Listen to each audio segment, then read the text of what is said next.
오후 시간이라서 많이 피곤하고 힘드실 텐데 이 시간 하나님께서 우리 모두에게 힘을 주시기를 간절히 바랍니다. 우리는 지난 주일에 이제 죄로 인해 멸망받아 마땅한 우리가 구원받을 수 있는 길이 있다는 것을 살펴보았습니다. 성경은 모든 사람이 죄를 지었다고 분명하게 선언하고 있습니다. 모든 사람이 죄를 범하였음에 하나님의 영광에 이르지 못하더라, 이렇게 말씀하죠. 그리고 모든 사람이 죄를 범하였다는 것은 모든 사람이 하나님의 심판 아래에 있다는 뜻입니다. 근데 이 하나님의 심판은 우리가 생각하는 것보다 훨씬 엄중하고 끔찍합니다. 여러분, 제가 이제 길을 가는데 어떤 이상한 사람이 나타나서, 이건 실제 이야기는 아니니까 너무 심각하게 생각하지 마시고, 제가 길을 가는데 어떤 이상한 사람이 나타나서는 머리만한 돌을 저한테 던졌어요. 근데 이 사람이 다행히 시력이 안 좋아가지고 저를 맞추진 못하고 옆으로 갔단 말이에요. 그럼 제가 얼마나 놀랬겠습니까, 그죠? 근데 이제 저는 목사니까 조심하세요 하고 갈 텐데 계속 이 사람이 막 돌을 계속 나한테 던지려고 그래요. 그럼 제가 어떻게 해야 되겠습니까? 제가 제압할 수는 없고 전화를 하겠죠. 112를 눌러가지고 여기 이상한 사람이 있다고, 나를 계속 나한테 돌 던진다고. 그럼 경찰이 올 거 아닙니까? 그러면 이제 그 상황을 딱 판단하고는 경찰이 이 사람 가만히 놔두면 큰일 나겠다 해가지고 체포해 갈 거란 말이에요. 체포해서 가요. 그러면 이제 뭐 고발에 넘겨져 가지고 이제 재판을 받든 뭐 이렇게 해가지고 이제 재판을 받아서 결과가 나오겠죠. 근데 나와봤자 사실은 큰 그건 아닐 겁니다, 그죠?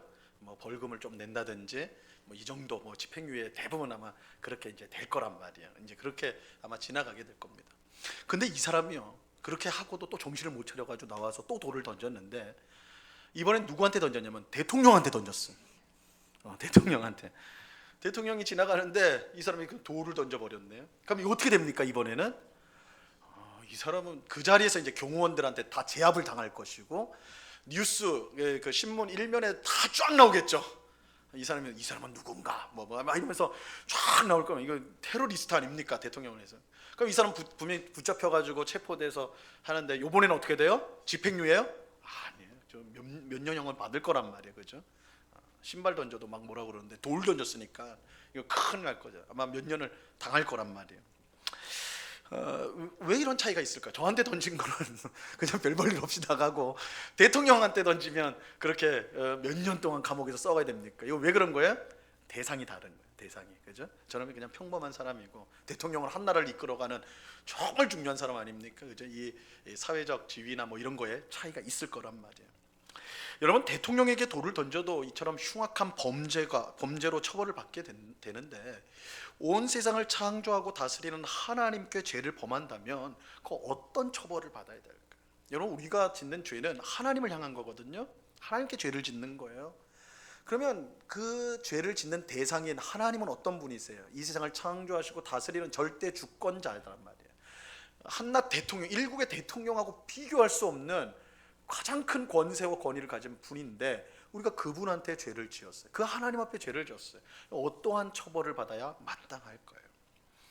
여러분, 우리가 알든 모르든 느끼든 느끼지 못하든 그거 상관없이요, 우리가 하나님의 심판 아래에 있다는 것은 너무나 끔찍한 일. 왜냐하면 우리가 죄를 지은 대상인 하나님이 너무나 높으신 분이기 때문에 그에 따르는 형벌도 그만큼 큽니다. 그러니까 하나님의 진노 아래에 있다, 저주 아래에 있다, 심판 아래에 있다, 이거는 우리가 그냥 성경에서 하도 보니까 그렇구나 하고 지나가지만, 생각해보면 너무너무 끔찍한 일, 너무너무 두려운 일. 대통령한테 돌을 던져도 감옥에 몇 년을 썩어야 되는데, 온 세상 창조주인 만물의 주권자인 하나님 앞에 거역한 죄를 지은 우리가 어떤 형벌을 받아야 되는가, 그 심판 아래에 있다는 것이 무엇을 뜻하는가, 이게 굉장히 무서운 거예요. 그래서 성경은 하나님의 심판이 얼마나 무섭고 또한 끔찍한지를 보여주기 위해서요, 지옥을 뭐라고 표현합니까? 지옥을 영원히 불타는 곳으로 표현을 하고 있잖아요. 실제로 지옥이 영원히 불타는 곳인가? 그거는 우리가 또 생각해봐야 될 문제겠지만, 어쨌든 성경에서 상징적으로 지옥을 영원히 불타는 곳으로 묘사했다는 것은 너무나 끔찍하다는 것을 보여주는 거예요. 여러분, 화상을, 여러분이 그 음식을 하다가 화상만 입어도, 여기 손에 화상 조그만 것만 화상을 입어도 얼마나 고통스럽습니까? 근데 영원히 꺼지지 않는 불 속에 우리가 있다라고 생각을 해보시라고요. 성경에 그렇게 상징을 하고 있잖아요, 지옥이라는 곳이. 이거는 말로 할 수가 없고 너무너무 두렵고 너무너무 무서운 것이죠. 너무나 끔찍한 거예요. 자, 이 사실을 조금이라도 진지하게 받아들이는 사람이라면 절망할 수밖에 없을 거라고요. 우리가 다 그 영혼이 불타는 지옥에 있을 수밖에 없다. 그게 하나님의 심판인데 우리가 거기에서 벗어날 수 없다라고 생각한다면 너무나 절망스러운 것이죠. 여러분이 이 세상에 살면서 무엇을 얻고 무엇을 하고 여러분은 원대로 무엇을 했다 하더라도 그것이 소망이 될 수가 없어요. 우리의 미래가 이런 영원한 지옥불에 던져질 수밖에 없다라고 생각한다면 이 세상에서 우리가 무엇을 누리든 무엇을 얻든 그게 무슨 소용이 있냐 말이에요. 무슨 소용이 있냐 말이에요.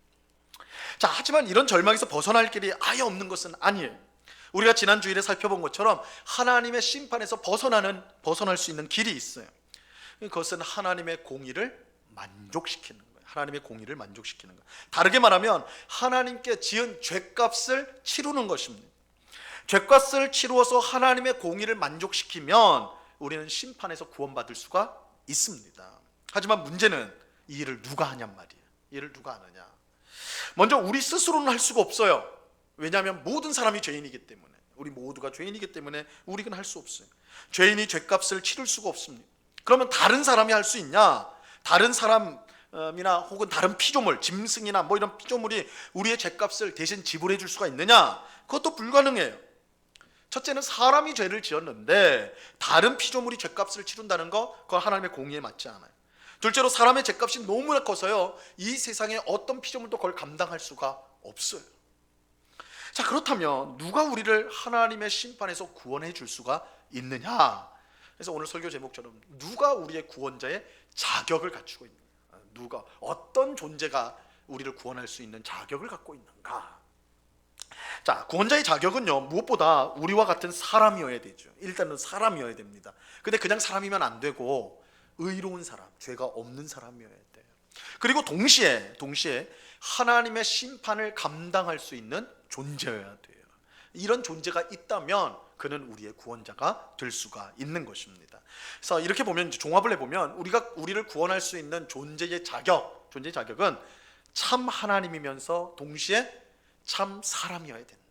이렇게 이제 우리가 그 조건을 할 수가 있습니다. 자, 이 내용을 오늘 우리가 소요리 문답 16번부터 19번까지 그 내용을 살펴보도록 하겠습니다. 자, 16문입니다. 제가 질문을 던지면 답을 해주시기 바랍니다. 힘들어도 씩씩하게 해주세요. 16문, 중보자는 왜 참 사람이고 의로운 분이셔야 합니까? 의는 죄 지은 인간이 죄값 치르기를 요구하나 누구든지 죄인인 사람으로서는 다른 사람을 위해 값을 치를 수 없기 때문입니다. 자, 중보자라는 말이 나오는데, 중보자라는 말 자체는 양쪽에 있는 편을 가운데 서가지고 양쪽을 연결해 주는 사람을 중보자, 서로를 돕는 사람을 중보자고 그래요. 그래서 우리 편에서 보면 이 중보자는 구원자예요. 우리를 하나님께로 인도하니까, 그죠? 그래서 중보자와 구원자는 같은 의미라고 보시면 돼요. 자, 중보자, 즉 구원자는 왜 참 사람이고 의로운 분이어야 하느냐, 이렇게 묻죠. 그 이유는 죄 지은 사람이 죄값을 치르는 것이 하나님의 의에 맞기 때문입니다. 사람이 죄를 지었는데 소나 양을 대신 죽인다고 해서 사람의 죄가 없어지는 게 아닙니다. 이게 우리가 지난주에 본 것처럼 히브리서에서 그러잖아요. 염소와 황소의 피로 우리의 죄가 사라지지 않는다, 이렇게 말하잖아요. 그죠? 사람이 지은 죄값은 사람이 치루어야 돼요.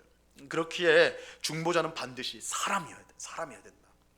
그런데 그냥 사람이면 안 돼요. 그 사람은 반드시 의로워야 돼요. 죄가 없는 의로운 사람이어야 돼요.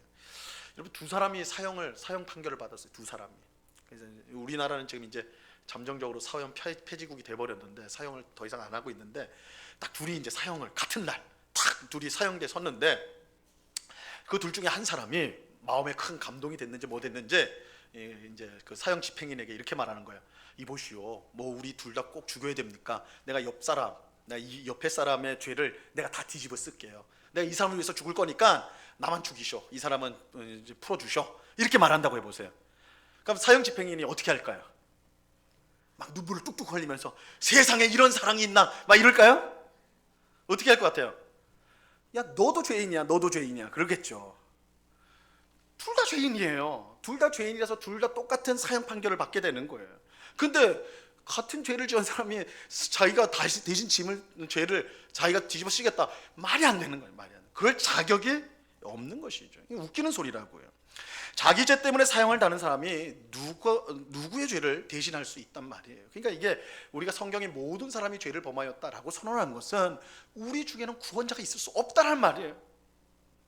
아무리 우리가 볼 때 의롭게 사는 사람, 대단한 도덕적인 사람일다 할지라도 그 사람이 우리의 구원자가 될 수가 없어요. 하나님 보실 때는 우스운 얘기예요. 그래서 구원자가 되기 위해서는 반드시 의로워야 돼요. 참 사람이면서 의로운 사람이어야 돼요.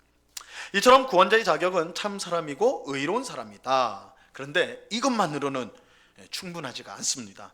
참 사람이고 아무리 의로워도요, 하나님의 심판을 견딜 수가 없기 때문에 그래요. 그래서 구원자가 되기 위해서 반드시 다른 자격이 필요한데 17문에서 그것을 알려주고 있습니다. 17번 제가 문제를 읽으면 답을 해주세요. 17문 중보자는 왜 동시에 참 하나님이셔야 합니까?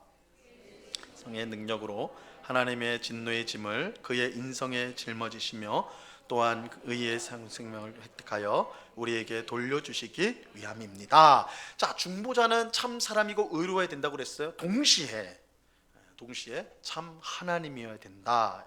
그 이유는 분명합니다. 우리 죄값에 대한 하나님의 진노와 심판을 감당할 수가 있어야 되기 때문에 그래요. 아무리 의로운 사람이라도 하나님이 우리에게 내리는 심판을 견딜 수가 없다면 그 사람 때문에 우리가 구원을 받을 수는 없는 거예요. 자기도 그 심판을 견딜지 못하는데, 그죠? 그래서 이 세상 어떤 피조물도 하나님의 진노와 심판을 견딜 수가 없습니다. 그래서 우리가 하나님의 진노와 심판을 가볍게 여겨서는 안 돼요. 제가 앞에서 지옥의 얘기도 했지만 이 성경도 사실은 하나님의 진노와 심판이 얼마나 두려운 건지를 여러 사건을 통해서 사실은 우리에게 말씀해 주고 있습니다. 이 구약 성경에 보면 하나님의 진노와 심판이 얼마나 무섭고 끔찍한지를 잘 보여주는 사건들이 여러 나오는데, 그 중에 하나가 이 창세기 19장에 나오는 그 유명한 소돔과 고모라의 심판 사건입니다. 하나님께서 소돔과 고모라를 심판하셨어요. 왜 심판하셨는가? 그들의 죄를 더 이상 볼 수가 없을 정도로 죄악이 가득 찼기 때문에 그랬습니다. 그들의 죄악이 얼마나 컸냐면요, 이 아브라함이 하나님 앞에 요청을 해요. 하나님, 소돔과 고모라에 10명의 의인이 있으면 어떻게 하시겠습니까? 심판하지 않겠다 그랬어요. 하나님 심판하지 않겠다. 그런데 결국 심판하셨거든. 무슨 말이에요? 그 많은 사람 중에 10명의 의인이 없었어요. 그러니까 소돔과 고모라 그야말로 죄악으로 가득 찬 곳이었다는 뜻입니다. 그래서 하나님은 그 죄로 가득한 도시 소돔과 고모라를 심판하셨는데 어떻게 심판하세요? 하늘로부터 불과 유황을 비처럼 내렸어요. 이런 불이 비처럼 내리는 거, 이거 상상이나 되겠습니까? 불이요, 하늘에서 비처럼 내려요. 비처럼. 이런 비를 피할 수 있는 사람 없죠? 있어요? 비 사이로 막 가. 넌센스 퀴즈인데, 그런 사람 빼고는 다 맞아요. 누구나 비 맞아요. 근데 그 비가 물이 아니라 불이라고 생각해 보세요. 소돔과 고모라가 당한, 사람들이 당한 하나님의 심판이 비로 내리는 불이었어요. 하나님의 심판이 얼마나 무서운가. 그래서 결국 소돔과 고모라는 그 자리에서 잿더미로 변해버렸죠. 다 죽었어요. 또 하나님의 심판이 얼마나 무섭고 끔찍한지 잘 보여주는 사건이 있는데, 이스라엘의 정복, 이스라엘의 가나안 정복이에요. 우리가 이제 주일 오전마다 이 신명기 말씀을 살펴보고 있는데, 하나님 이스라엘 백성이 가나안 땅을 정복하는 그것에 하면서 우리 지난 주일입니다. 뭐라고 그랬어요? 너희가 가나안 땅을 정복할 수 있는 것은 너희의 의로움 때문이 아니다. 너희가 정복하는 건 뭐 때문이라고요? 가나안 민족들이 악하기 때문이다 그랬어요. 악하기 때문이다. 하나님은 아브라함 때부터 이미 가나안 땅을 지켜보고 계셨습니다. 그래서 이 말은 하나님이 수백 년 동안, 아니 그 이전부터 이 가나안 땅을 주시하고 있었어요. 아브라함에게 그렇게 말씀하는 거예요. 아직은 이 땅에 죄가 꽉 차지 않아서 내가 심판하지 않는다. 근데 나중에 꽉 차면 심판하겠다 그랬거든요. 그러니까 이미 하나님은 창세기 때부터, 아브라함 때부터 가나안 땅을 주목하고 계셨어요. 근데 그 악이, 그들이 회개하고 하나님께 돌아왔으면 심판하지 않으셨을 거예요. 그러나 그들의 죄가 계속해서 쌓이고 회개하지 않고 쌓이니까 가득 찼을 때 하나님이 이스라엘 백성을 통해 가나안 땅을 심판하신 거예요. 근데 그 심판이 얼마나 끔찍한 건지. 여리고성, 첫 번째 성 여리고성을 정복할 때 어떻게 됐습니까? 유아, 엄마 젖 먹는 아이부터 노인에 이르기까지 한 명도 살려두지 않았어요. 다 죽였습니다. 그러면 우리가 그 이야기, 이제 특별히 여호수아서를 보면 시험에 많이 들어요. 아니 하나님이 어떻게 이렇게 끔찍한 명령을 내릴 수 있을까?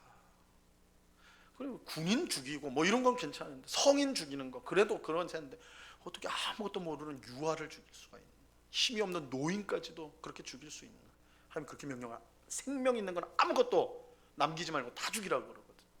우리가 그 명령 보면서 사실 이해하기가 어려워요. 그래서 기독교 공격하는 사람들이 다 그 내용들 공격 많이 합니다. 그런데 우리는 사랑의 하나님이 왜 이렇게 악한 무서운 끔찍한 명령을 내렸는가 이렇게 질문할 게 아니라 그 질문이 잘못된 거예요. 이 질문이 어떻게 해야지 바르냐면, 그 사랑의 하나님이 이렇게 심판하지 않으면 안 될 정도로 가나안 민족들은 그렇게 악하였던가. 우리는 좀 의롭다고 생각하고 하나님을 보니까 하나님이 불공평한 것 좀 보여요. 그러나 하나님 입장에서 보면 하나님이 심판하지 않으면 안 될 정도로 우리가 악한 거예요. 가나안 정복 전쟁이 딱 그거예요. 그 사랑의 하나님이, 그 긍휼과 은혜가 풍성한 하나님이 심판하지 않고는 안 될 정도로 악했단 말이에요. 그랬을 때 하나님이 주시는 그 심판이라는 건 너무나 끔찍한 것이죠. 생명 있는 모든, 호흡하는 모든 것들을 멸절시키라고 그랬으니 하나님의 심판이 임하는 것도 어려워요. 근데 이 소돔과 고모라 사건과 이 가나안 정복 사건은 이처럼 죄에 대한 하나님의 진노와 심판이 얼마나 크고 끔찍한가 잘 보여주죠. 그렇게 이러한 하나님의 진노와 심판을 견딜 수 있는 사람이나 피조물은 이 세상에 없어요. 그러니까 우리가 성경을 보면서 하나님의 무서운 압도적인 심판, 압도적인 재앙을, 진노를 내리시는 걸 보면서 이것을 감당할 사람이 없다, 누가 그 앞에 서겠는가, 이 고백이 절로 나올 수밖에 없는 것입니다. 그래서 우리의 구원자가 될 수 있는 존재는 이러한 하나님의 끔찍한 무서운 진노를, 심판을 견딜 수 있는 자여야 된다는 거예요. 그게 조건이에요. 그게 조건. 근데 그 조건을 만족시키는 존재는 이 세상에 없지요. 오직 하나님밖에 없습니다. 그러니까 하나님의 진노를 감당할 수 있는 존재는 하나님밖에 없어요. 그래서 우리의 구원자가 될 수 있는 자격은 참 사람이면서 의로운 사람이어야 된다라고 했죠. 동시에 누구여야 돼요? 하나님의 진노와 심판을 견딜 수 있는 참 하나님이셔야 된다, 이렇게 결론이 되는 것입니다. 자, 그렇다면 이제 가장 중요한 질문을 이제 할 차례가 됐죠.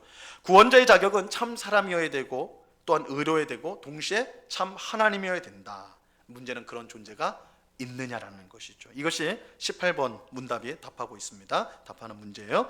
자, 18번 제가 문제를 읽습니다. 그러나 누가 참 하나님이시며 동시에 참 인간이고 의로우신 그 중보자입니까? 주 예수 그리스도, 즉 하나님께로서 나와서 우리에게 지혜와 의로움과 거룩함과 구속함이 되신 분입니다. 자, 누가 참 하나님이고 동시에 인간이어서 우리의 중보자, 구원자가 될 수 있느냐? 성경은 분명히 말씀합니다. 우리 주 예수 그리스도다. 예수님이에요. 예수님이에요.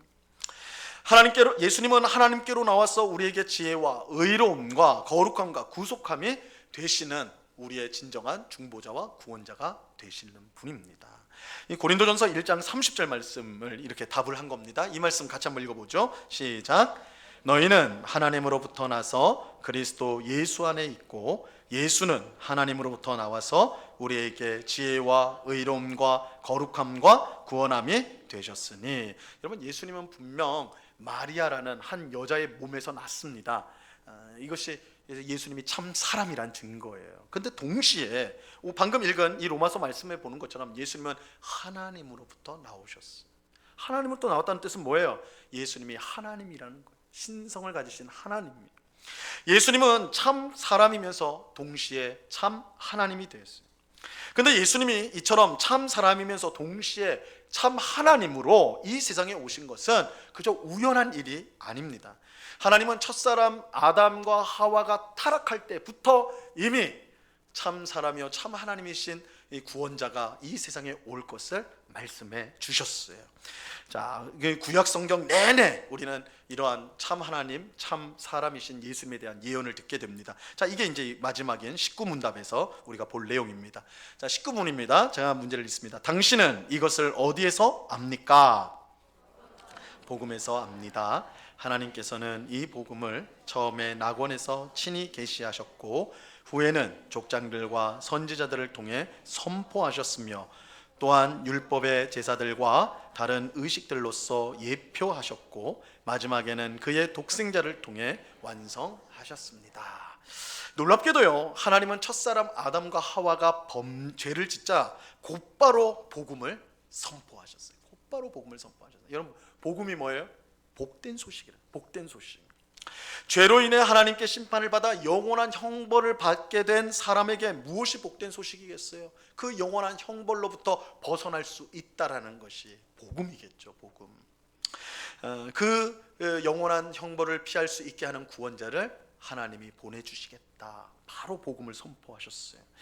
하나님은 범죄한 첫사람 아담에게 복음을 주셨는데 창세기 3장 15절 말씀, 이건 우리가 전에도 많이 살펴봤는데 이거 굉장히 중요한 말씀이라고 강조를 했습니다. 원복음, 원시복음, 처음복음, 뭐 별명이 많아요. 이 말씀 굉장히 중요한 말씀입니다. 같이 읽습니다. 시작.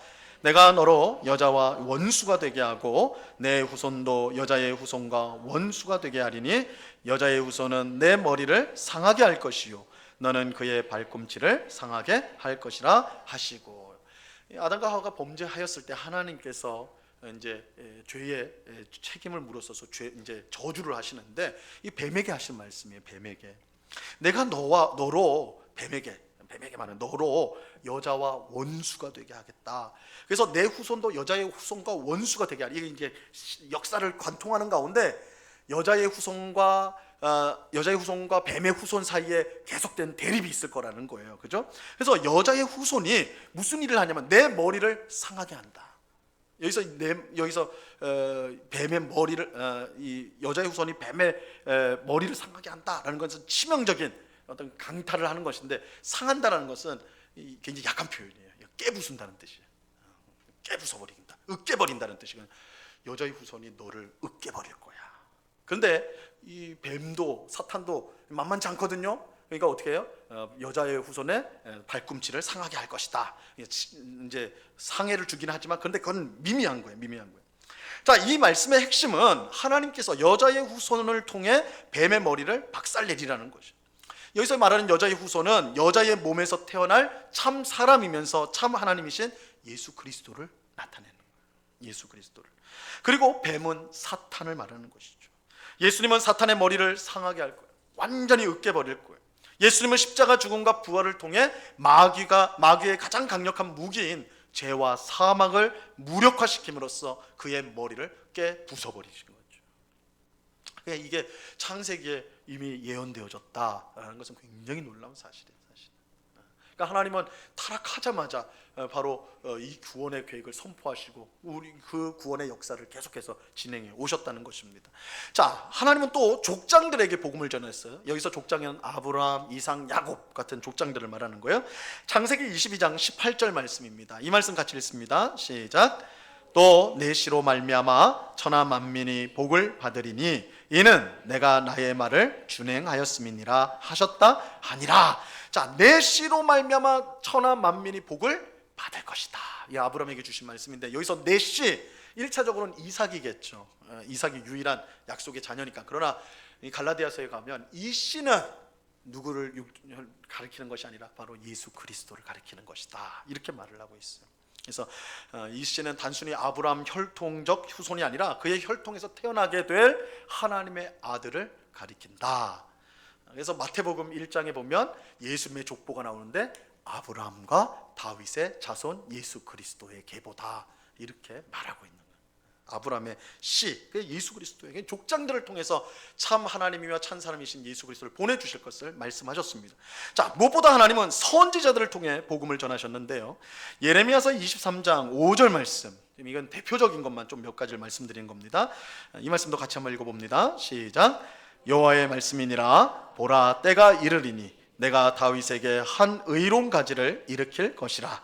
그가 왕이 되어 지롭게 다스리며 세상에서 정의와 공의를 행할 것이며. 다윗에서 한 가지, 의로운 가지를 일으킬 것이다. 우리가 아는 것처럼 예수님은 다윗의 자손으로 이 땅에 오셨죠. 이 예언을 따라서 예수님이 오셔서 그가 뭐가 되어 왕이 되어서 세상을 정의와 공의로 다스릴 것이다. 이게 참 사람이요 참 하나님이신 예수 그리스도를 가리키는 것입니다. 자, 더 직접적인 것은 이사야 선지자의 예언인데 이사야서 9장 6절로 7절 말씀입니다. 이건 제가 한번 읽을게요. 잘 들어보세요. 이는 한 아기가 우리에게서 낳고 한 아들을 우리에게 주신 바 되었는데 그의 어깨에는 정사를 메었고 그의 이름은 기묘자라 모사라 전능하신 하나님이라 영존하시는 아버지라 평강의 왕이라 할 것임이라. 그 정사와 평강의 더함이 무궁하며 또 다윗의 왕자와 그의 나라에 군림하여 그 나라를 굳게 세우고 지금 이후로 영원히 정의와 공의로 그것을 보존하실 것이라. 만군의 여호와의 열심히 이를 이루시리라. 한 아기가 태어났는데 그는 하나님이시라. 이사야 선지자가 앞으로 오게 될 참 사람이요 참 하나님이신 메시아 예수 그리스도를 예언한 것입니다. 자, 그런데 이처럼 이제 족장들과 선지자들을 이제 예언을 통해서 우리가 참 하나님이요 참 사람이신 예수 그리스도가 오신다라는 예언을 보게 되는데 그뿐만 아니에요. 율법에 보면 율법에 규정된 제사들과 의식들 또한 구원자 예수님을 미리 보여주는 것이라 할 수가 있습니다. 율법에 나오는 제사법들 그리고 유월절 식사, 오늘 성찬을 통해서 우리 유월절 식사를 했는데 이 제사법과 유월절 식사는요 예수님의 십자가 죽음을 통한 대속을 정확하게 보여주고 있는 거예요. 정확하게 보여주고 있어. 그래서 하나님은 구약 시대에 구원자 예수님에 대해서 계속해서 알려주셨고 결국 때가 찼을 때 우리 갈라디아서 4장 말씀처럼 때가 참에 그 아들을 보내셨다. 예수님을 보내주셔서 그 미리 선포한 복음을 실현하셨던 것입니다. 모든 사람이 죄를 지어 하나님의 진노와 심판 아래 놓이게 되었어요. 이것은 우리에게 아무 희망이 없다라는 뜻입니다. 이 세상에 아무리 많은 것을 누리고 소유했던 상관없이 우리는 영원히 고통받아야 할 처지에 놓이게 되었습니다. 이건 모든 사람이 예외가 없어요. 하나님은 그런 우리를 불쌍히 여기셔서 우리를 위해 구원자를 보내주셨습니다. 우리의 죄값을 대신 치러 하나님의 공의를 만족시킬 구원자를 보내주신 것입니다. 그는 참 사람이면서 동시에 참 하나님이신 예수 그리스도예요. 예수님 외에 누구도 우리를 구원할 수가 없습니다. 구원자의 자격을 갖춘 분은 오직 예수님밖에 없기 때문에 그렇습니다. 그래서 여러분 이 세상에 수많은 종교가 있습니다. 수많은 철학이 있어요. 그 속에는 또한 우리를 구원하겠다는 구원자들이 다 있습니다. 그러나 오늘 우리가 하이델베르그 유리문답에서 배우는 우리를 구원할 수 있는 자의 자격, 그 자격을 댄다면 그 자격에 부합한 구원자는 예수님밖에 없다는 것을 알 수밖에 없어요. 예수님 외에는 우리를 구원하실 수가 없습니다. 그러므로 우리는 예수님을 우리의 중보자와 구원자로 영접해야 됩니다. 예수님을 믿어야 돼요. 그럴 때 우리는 죄로 인해 받아야 될 영원한 하나님의 진노와 심판에서 구원받게 되고 영원한 생명을 누리게 되는 것입니다. 예수님 외에 이 일을 할 수 있는 분은 없습니다. 그러므로 우리는 영원토록 예수님을 찬양해야 마땅한 것이죠. 그의 사랑과 은혜를 노래해야 우리는 마땅한 것입니다.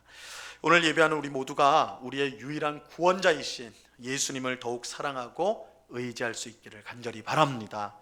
예수님이 너무 귀해가지고 사도 바울이 그 고백했거든요. 예수님이 너무 귀해서, 예수님을 안다는 게 너무 귀해서 내가 지금까지 자랑했던 것들을 다 쓰레기와 같이 여기겠다, 배설물로 같이 여기겠다, 그렇게 고백하였는데 우리가 신앙생활이라는 것이 그런 거예요. 예수님이 얼마나 귀하신 분인가, 나에게 베푸신 그 구원이 얼마나 값진가를 알아가는 것입니다. 그래서 이 기독교라는 것이 법이 아니에요. 율법이 아니에요. 강요와 의무가 아닙니다. 당신 이거 해야 돼, 당신 이거 해야 돼, 이거 해야지 되는 거예요. 그게 아니에요. 하나님께서 예수 그리스도를 통해 나를 얼마나 사랑하셨는가, 나를 얼마나 끔찍한 심판에서 아무런 것도 요구하지 않고 그저 은혜로 우리를 건져내셨는가, 그 하나님의 놀라운 사랑, 그 놀라운 은혜를 깨닫는 것이고, 그래서 그 은혜와 그 사랑으로 우리의 마음이 움직여서 하나님을 더 사랑하고 섬기는 것, 그래서 그것이 내 자랑이 될 수가 없고 하나님의 은혜가 다한 것입니다라고 고백하는 것, 이것이 신앙생활이에요. 이게 신앙생활. 그래서 이것을 위해서 예수님을 알아가는 것이 가장 귀하고 중요한 일이다. 우리의 구원자, 유일한 구원자, 중보자가 되시는 예수님을 알아가는 것이 우리 성도에게 얼마나 귀한 일인가, 또한 오늘 말씀을 통해 우리가 확인하게 되는 것입니다. 오늘 예배하는 우리 모두가 예수님을 사랑하고 또 예수님을 깊이 알아감으로써 정말 우리의 마음이 그 사랑과 은혜로 충만하여서 주님을 위해 기쁨으로 이 땅을 살아가는 우리 모두가 될 수 있기를 우리 주님의 이름으로 간절히 축원합니다. 기도하겠습니다. 하나님 아버지, 우리 모든 사람이 죄를 범하였고 하나님의 심판 아래 가두어져 있을 때 하나님은 그런 우리를 불쌍히 여겨주셔서 참 사람이며 의로우시며 참 하나님이신 예수 그리스도를 보내어 우리를 구원하여 주셨습니다. 우리가 늘 교회에서 듣는 말, 어릴 때부터 들었던 말, 그래서 뻔한 말이라고 되어졌던 이 말들이 사실은 이 세상 그 무엇과도 바꿀 수 없는, 견줄 수 없는 그런 놀라운 은혜와 사랑이라는 것을 우리로 하여금 깨닫게 하여 주시옵소서.